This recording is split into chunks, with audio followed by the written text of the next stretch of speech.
Today, I'm delighted to speak with a legend, Jack Daly, about his new book, Jack Daly's Life by Design.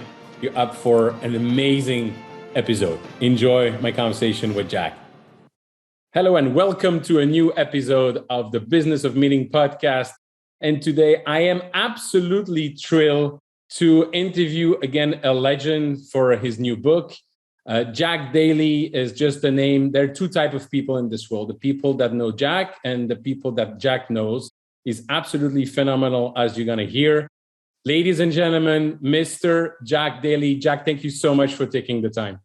Eric, it was a privilege the first time we did the show, and to be invited back for a second time is just found money, so to speak, speaking from a lifelong sales guy. And the occasion is just a couple of weeks ago, I went to market with my 10th book, and it's called Jack Daly's Life by Design. I see it over your left shoulder there behind you on your bookcase. And this has been a project that I've wanted to do for a number of years for a variety of different reasons. And before we get into that, and for those who, and I don't know what they've been doing lately, but I would not have heard about you. What's your story, Jack? Yeah, so I'm known throughout the world as a subject matter expert in the sales side of the house and as a business guy that knows how to scale companies. And one of my books that I wrote about 8 years ago was called Hyper Sales Growth, and it went on to tremendous sales. And today it's still having difficulty keeping in stock in Amazon. Between the ages of 26 and 46 years old, I took a blank sheet of paper 6 different times, sketched a business on it, convinced other people to join me, and we grew those companies in the United States into national firms, 2 of them which were sold to Wall Street. So that's kind of my business pedigree. For the last 25 years, I've been touring the world as a professional speaker, helping people grow their businesses. And then on the personal side, I would tell you that most people want to talk to me about my endurance racing. So I've done lots of marathons. I just a few months ago finished my 100th marathon, and people go, "Are you sure? Like 42K?" And I'm like, "Yeah, I know what a marathon is." And then 15 full Ironmans on top of a whole bunch of half Ironmans. So lots of endurance racing. And also, what I was really impressed, the first time I met you was at the EO conference, Nerve. I think it was in Nashville. But it was like an amazing energy and so many insights every 30 seconds. But one thing I didn't know about you that also command a lot of respect is that you serve in the U.S. Army. And is that also where you learn leadership, or is this something that was in you, or was it developed there? Yeah, that's a great question. So I was in ROTC in college, which is kind of the training grounds for officers. And when I think back, I have a bachelor's degree and a master's degree.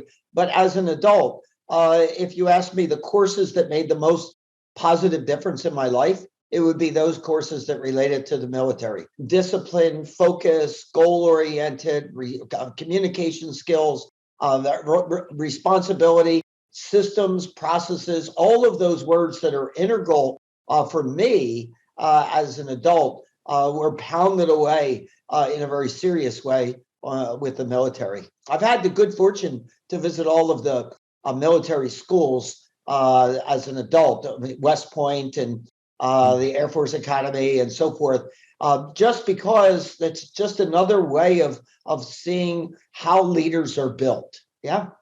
Is that also where you start taking notes of everything and measuring everything? Because that's something that really impressed me, especially coming from Europe, where it's less like that, but you measure absolutely everything if you do every day. Is that when it started?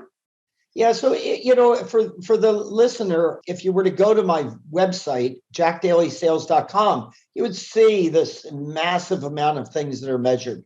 But I started the process of measurement when I was 13 years old.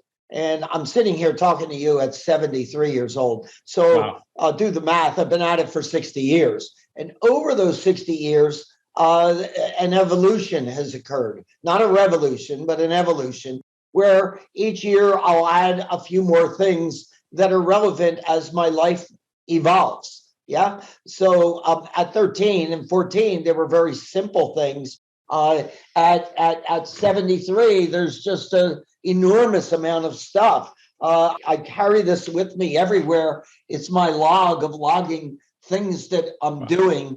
Every single day in this calendar is filled in with anything and everything that's happening. And then I can look at where I was this year. I can look at where I was last year for a year-to-year comparison. And this isn't business. These are the things on my personal goals. That wasn't what it looked like in my teenage years, right? But I was doing measurement, and I was an old guy in my youth, right? Mm-hmm. So I married my high school sweetheart at 20 years old. I had a child by the time I was 22. People were still sorting themselves out and figuring out what life was about, and I had attendant responsibilities. And so being disciplined about how you invest your time and how you spend your time and what you do with your time and all of those things became just a subset of who I am. And an awful lot of people don't grab onto that until later in life. That's true. And also one thing that I'm very, I admire you for that, Jack, is like anybody, we're faced with challenge in life, things that we don't want, but that are happening, whether it's health, whether it's somebody we love not being there anymore. And you have such an energy and a mindset and an attitude. Can you maybe share with listener how you develop that? Because all of us, absolutely all of us, have our own fights. And I think that will be also very inspiring. Yeah, so it's a really good question. You're getting under my skin, and I don't mean that negatively, but I speak to this very topic in the book because an awful lot of people construe that I've had a really lucky, easy life type of thing, and I don't know anybody that doesn't have the holes they fall into, right? So my son was a methamphetamine addict that I didn't think would live till 30. Today, he's 17 years clean and an upstanding citizen and entrepreneur and business owner. My daughter has no colon and had it entirely removed. While she was in the hospital, got sepsis, and we didn't think she was going to make it through 24 hours. And she had cancer in her colon, and so that whole thing had to be removed. That was touch and go for a year. My wife of us, when I met with Bonnie, we were 16 years old. We had a great run as a couple, 52-year relationship, 47 years of marriage. But in 2017, she was diagnosed with pancreatic stage 4 cancer and passed away in November of 17. And in April, right, 1 month after we were in lockdown for the pandemic, I felt something on the top of my head, and it was diagnosed with stage 3 malignant melanoma. And I was in the hospital 2 weeks later, having about the size of my palm of my hand removed from the top of my head. And I'm currently in a chemo program with a drug called Keytruda. The results have been terrific. My latest PET scans showed no cancer left. So we'll probably go off the drug in another couple months. But that's just a subset of rocky roads, right? And so how do you stay upbeat and stay positive? And it isn't like every day is filled with positivity. But the mantra that I go through is focus on that which you have control over. I didn't have control of Bonnie getting a disease, but I could focus on helping her fight the battle and doing whatever I could to make her comfortable in the journey.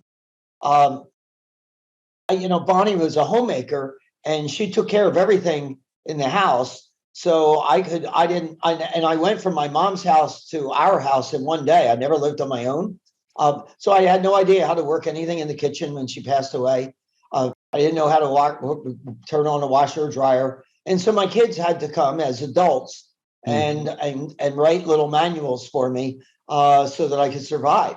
And so, but you have discussions. I had discussions with Bonnie about when she passes away, how I should behave and how I should take it.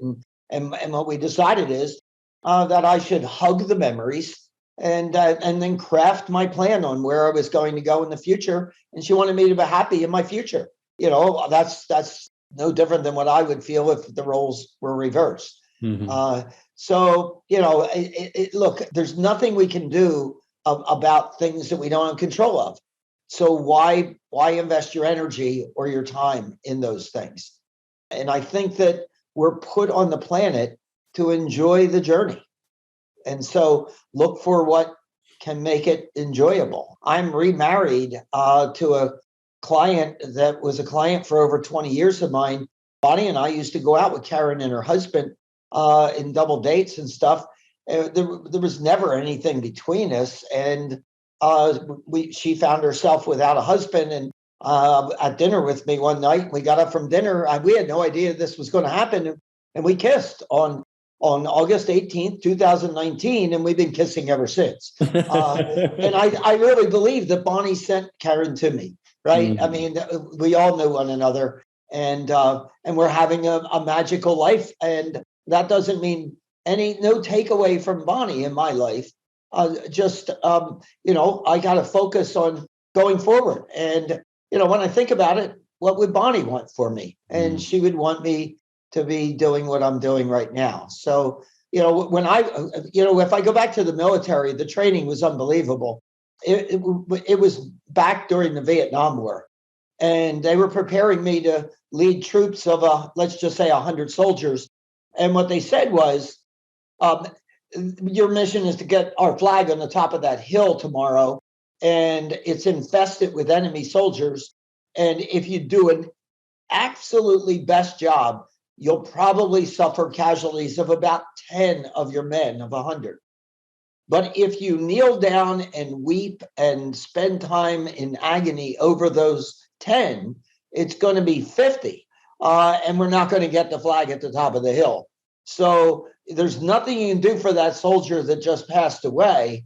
So focus on going forward with the people that you have, right? And so, when I've run my businesses, I've taken that approach. I've had businesses that have been incredibly successful, and then all of a sudden the markets changed and they went into a lot of trouble. I had a company, Eric, that was the 10th fastest growing company in the US in 1998. And 1 year later, I stood in front of 275 people and let 240 go in one day, right? It wasn't a happy day for any of us. But, now we need to take the 35 people that are left and go in the morning and start rebuilding the company. Yeah. Yeah, absolutely. I was listening to you and again, I had a lot of admiration for you and the way you live your life. Last year, during COVID, I did the full year program of 75 Hard. I did the 75 days and I did the 3 session of 30 days. And I was wondering, is one of the key success to coming down to one thing to do? I know it's simple, but it's not. It's just to set your objective and measure it every single day. And to your point, to basically act on what you can act and measure it every day, because at the end, the compounding effect is getting your life by design. Look, I have one of these, the equivalent of one of these planners. I have them for 60 years. I interviewed 50 people that were successful when I was 13 and asked them for advice and how they got to be successful. And one of the things was be focused. Don't try to do too many things, and put a date when you're going to get them done, and some evidence of what makes it done, and then measure, and share it with other people to put pressure on yourself. Right? Absolutely. And so that's really, that process is detailed out in the new book, Jack Daly's Life by Design, including blank templates for people to use if they would like to spend time designing their life. One of my observations is there are many successful business people in their business world who have lived a less than ideal life on their personal side. Bonnie and I, our respective dads, both passed away around the age of 50. But prior to that, the conversations they had with their spouse was, when we retire, we're going to do X, Y, and Z. And they sacrificed all the way through, but there was never a retirement moment to enjoy life. Yeah. And I say, you don't have to wait. It's not an either or. You can do both. And so, I would just challenge the listener. Do you know what you want your life to be? Could you define a successful life to me? What would be the indicators? How could we measure it? Yep. By what date would you like that success to have occurred? We mostly don't. We find people don't have anything down in writing. They're not able to articulate it. And so, for the last 90 days, whatever you spent your time with, was that in helping you get a more successful and exceptional life, or did it just pass you by? We're nearing the end of the first quarter of this year, and in that 90 days, did you do things to get you to be successful in your personal life, however you define it? Yeah, it could be the success in your personal life might be, I want to spend half of my waking hours with my kids. I don't really care what people's definition is, but if I wanted to help you, I can't unless you know what you want. Exactly. Was that the genesis of writing the book, Jack Daly Lives by Design? Yeah. People all over the place, when they hear about what my life has been, just they're envious. So they're wow, I'd love to have a life like that. I mean, you do more in a year than most people do in their life. I've heard that comment over and over and over and again. Jesus, it's not that hard. You just figure out the process, figure out the destination, figure out where you're at, what needs to take place in order to tie one to the other. So, this book was written for all the world, whoever would like to lead a more exceptional life. But it was also written specifically for my kids, for my grandkids. It's a bit of a legacy book. My 13-year-old grandson is reading it right now. And he said to his mom, my daughter, he said, gosh, Grandpa Jack, I mean, he's done just an unbelievable amount of things. And I start the book when I was, I mentioned when I was 7 years old. So there's things in there that he could relate to because they're his age. And, so I built my first company when I was 12. He's now 13. It's going to weigh on him. The next time I see him, which is the first week of April, I'm sure we're going to have a conversation. That's awesome. And as you might guess, after I share with you that I finished writing a book for my daughter about a legacy book, what you're saying resonated a lot with me. The legacy, the part, very important in life in general, and gives purpose. Now, when you look at the book, Life by Design, what can people learn from the book? And what would be the important message that you want to share today? Well, there's several. The first thing that I would tell you is I have a chapter in the book that says you're never too old. Because I had a fear that writing the book, people would say, well, I'm in my 40s. I would, this would have been a great book to have in my 20s, right? But I list all of these incredible people that we know that didn't get started until they were in their 50s, 60s, and 70s, right? So Colonel Sanders, Kentucky Fried Chicken, he was in his 70s, right? And Fred Smith with Federal Express was in his 50s type of thing, right? So Julia Child and Martha Stewart, these names that everyone is familiar with. And so the first message is you're never too old. I'm 73. I've had an exceptional life, but I actually believe that my best years are ahead of me, not behind me. Love it. Because I get to design them, and I'm a little bit more well off than I was when I was 20 and 30 and 40, right? So why not take advantage of that? And I can make more of an impact on society than I could in my 20s, 30s, and 40s. So, here's a 73-year-old guy. His best years are ahead of him. Are yours? That would be my challenge to the listener. Thing that I like to underscore, though, is success definition is personal. So the book starts out with, do you know what your values are? We do this in many businesses. Here are the values of the business. But what are your personal values? Because we need to know that in order to construct the design of how you're going to get to be successful, however that's decided. And then once we understand our values, the definition of success is personal. I tell the story about I was playing Pebble Beach golf course, and I was there for quite a number of rounds, and I developed a friendship with my caddy. And my caddy said, hey, every year I caddy for a Fortune 500 CEO that hosts a golf tournament here for 4 days with the pros. And he said, the guy just keeps talking the whole time about how this is his favorite week of the year. All the rest of the year, the guy's working really hard. He runs this big company, and this is his favorite week of the year. And my caddy said, so let me tell you what my story's like. He said, I spent 20 some years in the military and retired. I'm on a military pension. I play golf, and I belong to the Bayonet Club, which is a military club just a little bit down the road from Pebble Beach. Very nice club. He's taken me to it. And he plays to a -1, which is like pro level, right? Shooting par.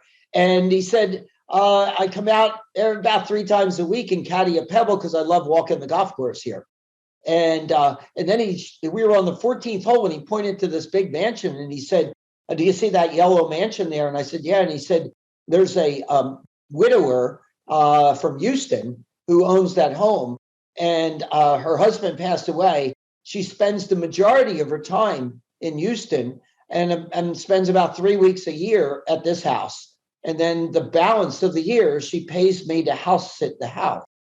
And so then he looked at me and he said, so who is more successful? The guy who's living 49 weeks of the year on Pebble Beach. Right? So we can define success in very different terms. I love it. It's personal. And so that I feel bad. I have siblings that have not gotten on the bus, and they're letting life pass them by. And, my siblings are in their 50s and 60s, and here I am at 73, the oldest of 5, and they haven't tapped into what they could. And so, I say to them, read the book. You've seen me live this life. I ran 100 marathons, one in all 50 states and one on 7 continents. And I take the reader through that journey because I didn't plan on running 100 marathons. I didn't plan on all 50 states initially, but it was an evolution. An employee came into me one day in 1986 and said, there's a 5K outside here for charity on Saturday. And if you as the CEO signed up, other employees will raise more money for the Heart Fund. So I decided to do that. I barely could run 5K, 3.1 miles. And then I started running 5Ks because I found it to be kind of a challenge.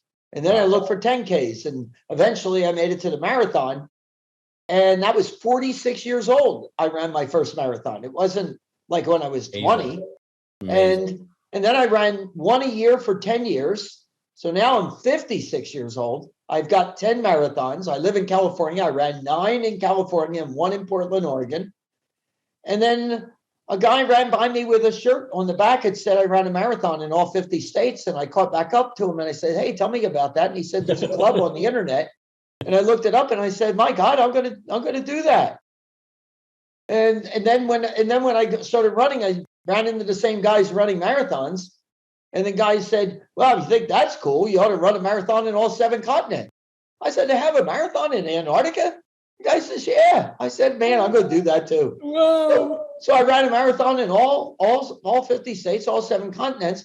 My last one was here. This is Athens, Greece were the very first one. This was November of last year. I was 72 years old crossing the finish line. Awesome. And at 46, it was my first one. The thing is, you're so competitive that if Elon Musk wear a T-shirt, say, I run a marathon of Mars, you're going to be doing it. That's probably got some truth in it. By the way, as you like golf, have you been playing Turnberry in Scotland? I have not played many golf courses in Scotland. I've played a lot in Ireland. So many years ago, it was an MPI conference. They were in Turnberry, and they told us the story that President Bill Clinton was playing there. And I think he was not, he has finished his term at that time. But still, you had all the Secret Service and the boats at sea to protect everything. And he was, the ball went into a bunker. And so he tried to get it out, and apparently didn't work on the first time, on the second time. And he got a little bit nervous and started smashing the bunker. And then they went on playing and everything. Few days later, they were cleaning the bunker and redoing the bunker, and they found a bomb from World War II in that bunker. That's what they told us. When the planes were coming back, they were dropping their bomb. If they had still bomb left, they were dropping them before landing. So imagine what would have happened. It's just crazy. That's what they told us just before tasting the haggis. I'm 100% Irish. They like to tell a good story. I'm going to look that one up. Okay. You know what? It's a good story anyway, but from what they told us, I believed it. So Jack, I know you're very busy, and I really appreciate your time. But I would like to ask now, in Yiddish, they say, bis 120 Jahre. May you live until 120. So with all your goals and everything, what are your plans for the next 47 years of your life? So it's longer than 47 because in my bucket list, it says I'm going to live to 125. So, 52 more years. So I have some fun projects ahead of me. First and foremost, I'm going to be making a tour around the world, talking to people on how to do this. We're going to have workshop sessions of 4 hours. I have 3 already booked with couples, and the couple is going to work through it together to give themselves a life plan. That's a special project for me. In addition to that, I want to write children's books because I thought that would be a great challenge. So you're familiar with Dr. Seuss books, right? Well, he passed away. So there's a gap there. Somebody needs to fill in the gap for Dr. Seuss.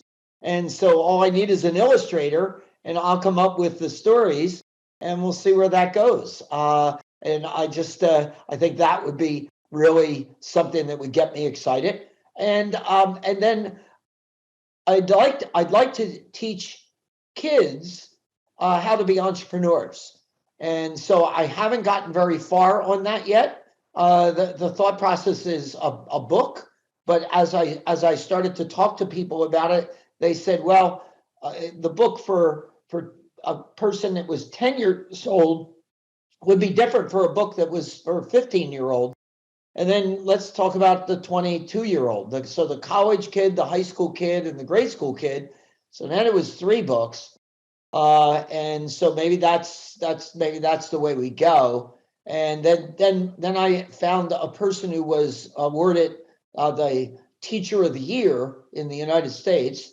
And she said, you can do them old school way like this, but the kids like the computer and interaction. So I think it's got to be, playable on an iPad and all that. So that elevates the bar a little bit more. And so, but that's on the list. People. By the way, there's a website up now called Jack Daly's lifebydesign.com. And you got to put that S after Daly, Jack Daly's lifebydesign.com. Yeah. But there's over 100 pages in this book that is the appendix with all of the templates, the forms filled in by my life and blank for other people to do. All of that, you don't even need to buy the book. All of that's for free. You just download it and just go. And in there, you can find, what my bucket list looks like. Somebody made one of my bucket list items come true just a week ago. So we officially launched the book, and I had a dinner party for 80 people at the house. And a guy gave me a sword, saber, with an inscription on the blade. And I took off the top of the champagne. But I love it. And celebrated the launch of my 10th book. And, awesome. and I didn't know it was going to happen. He just came up to me during the event and said, here, I want to make a bucket list item of yours come true. So there's over 400 items in the book on my bucket list. Anybody wants to help, I'm appreciative all the time. Awesome. Jack, thank you so much. You're one of the most inspiring person I know. I admire you for the way you live your life and everything you're giving, so much energy and so many ideas. Thank you very much for taking the time. I can't wait to see you again, whether it's here in South Florida or the next EO conference, and to follow all the items on your bucket list. Thank you very much. Make sure you look at that list. I will. And for those listening, Jack Daly's lifebydesign.com. Thank you, my friend. Thank you. Jack, thank you so much for sharing with us your experience, your life, and what you're doing. It's absolutely inspiring. I love it. Thanks again. Ladies and gentlemen, if you want to connect with me, please reach out on LinkedIn. And if you enjoyed this episode, please share it with your network and join me on www.evenbusinessformula.com/group, where we discuss everything related to owning and managing your business in the industry. Thank you.